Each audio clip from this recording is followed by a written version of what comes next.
जानते हो, तुम अल्लाह को बहुत महबूब हो, क्योंकि तुमने आज़माइश को हंसकर गुजारा है, क्योंकि तुमने सब्र का दामन नहीं छोड़ा, तुमने अपने यकीन को कमज़ोर नहीं होने दिया, क्योंकि तुम्हें यकीन था दुआओं की कबूलियत का, और तुम्हें यकीन है मौजज़े होते हैं। दिन गुज़रते हुए वक्त का अंदाज़ा नहीं होता, मगर दर्द गुज़रते हुए लगता है जैसे वक्त गुज़र ही नहीं रहा। क्योंकि सब्र करना मुश्किल है, मगर सब्र करते करते अल्लाह ताला सब्र करना सिखा देते हैं। सब्र करने का ये मतलब नहीं कि हम रो नहीं सकते, हम उदास नहीं होते, हम परेशान नहीं हो सकते, नहीं।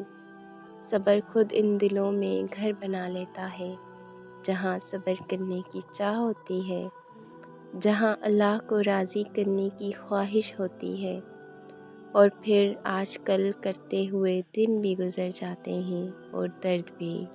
अगर तुम ये देखना चाहते हो कि तुम्हारा ईमान कितना है, तो ये देखो कि तुम मुश्किलों में सब्र करते हो या शिकायत। अगर तुम ये देखना चाहते हो कि तुम कितने बहादुर और कितने कमज़ोर हो, तो ये देखो कि ज़रूरत पड़ने पर तुम किससे मांगते हो, खालिक से या मखलूक से। अगर तुम ये जानना चाहते हो कि तुम्हारा मुस्तकबिल कामयाब है या नाकाम होगा, तो ये देखो कि तुम कितनी मेहनत कर रहे हो। क्या पता तुम्हारे इस सब्र के बदले अल्लाह ने तुम्हारे लिए वही कुछ मुकर्रर किया हो जो तुम इससे मांगते मांगते नहीं थकते, जिसके लिए बार बार अल्लाह को मनाते हुए तुम्हारे लब नहीं थकते। तो फिर यकीन रखो, इस सब्र का सिला करीब है। पूछा गया, सब्र किसे कहते हैं? जवाब मिला, जब तुम्हारी आंखें आंसुओं से नम हो, मगर तुम्हारी ज़बान पर शिकवा ना हो, और दिल इस बात की गवाही दे रहा हो कि अल्लाह जो करता है बेहतर ही करता है। सब्र में शिकवे नहीं होते, सिर्फ खामोशी होती है, और इस खामोशी का शोर सिर्फ अल्लाह ताला ही सुनता है। नामुमकिन अब कुछ नहीं, जो तुमने सब्र कर लिया, इसका सिला मौजज़ों में मिलेगा।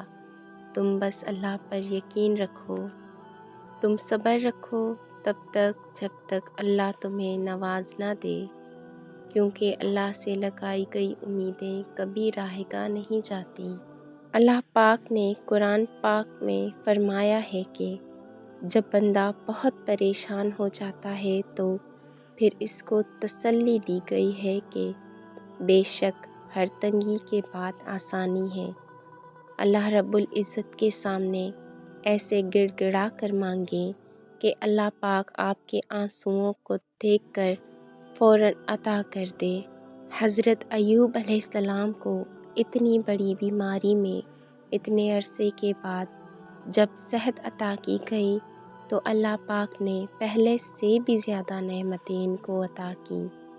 हालांकि सब जो पहले था वो तो तबाह हो चुका था, लेकिन हज़रत अय्यूब अलैहिस्सलाम अपने रब की तरफ ही आहवज़ारी और शुक्रगुज़ारी करते और मांगते रहे। अल्लाह पाक ने फिर हर तरह की नेमतें अता फरमा दी।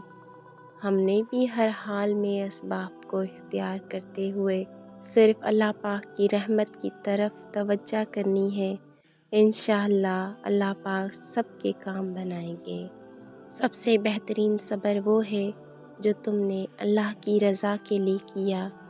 सब्र करो इस नीयत से कि अल्लाह तुम्हारी नीयत देख रहा है, वो तुमको खाली हाथ नहीं लौटाएगा। क्या ये काफ़ी नहीं कि अल्लाह खुद कहता है, डरो मत, मैं तुम्हारे साथ हूँ, सब कुछ सुन रहा हूँ और देख रहा हूँ। सब्र एक बहुत मुश्किल आजमाइश का नाम है।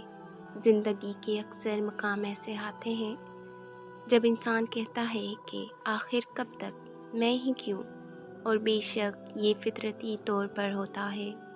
बहुत थक जाता है इंसान, मगर एक बात याद रखें کہ آپ کی آزمائش جتنی مشکل ہوتی ہے اس کا اجر اتنا ہی عظیم ہوگا۔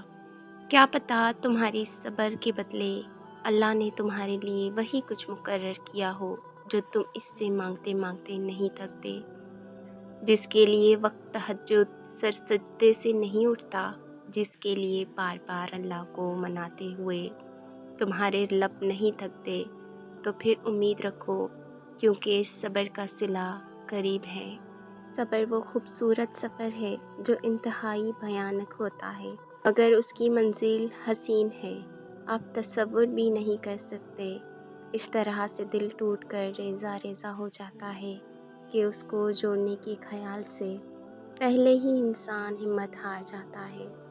صبر کا گھونٹ دوسروں کو پلانا آسان ہوتا ہے، مگر خود پیتے ہوئے پتہ چلتا ہے کہ ایک ایک قطرہ پینا کتنا مشکل ہے۔ جو زخم گہرے ہوں وہ بھرنے میں بھی وقت لیتے ہیں، مگر جب انسان کو صبر آ جائے، یعنی اللہ کا پسندیدہ ہو جانا، کیونکہ اللہ تو صبر کرنے والے کو پسند کرتا ہے، اور پسندیدہ چیزوں کو بے سہارا کون چھوڑتا ہے، اور جس کو اللہ تھام لے اسے دنیا کی کوئی طاقت نہیں توڑ سکتی۔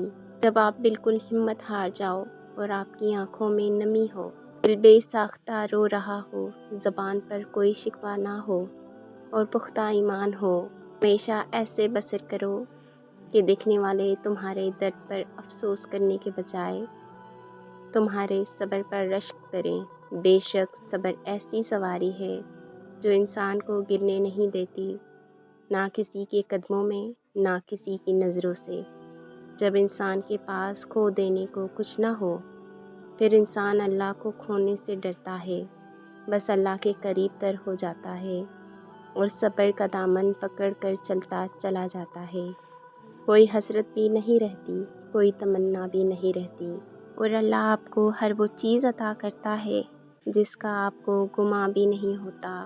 صبر کے سفر میں ایک مقام ایسا بھی آتا ہے کہ ہم جب کوئی دعا کرتے ہیں یا کچھ بھی سوچتے ہیں تو پل بھر میں ہی اللہ اس کو پورا کر دیتا ہے۔ پتہ ہے کیوں؟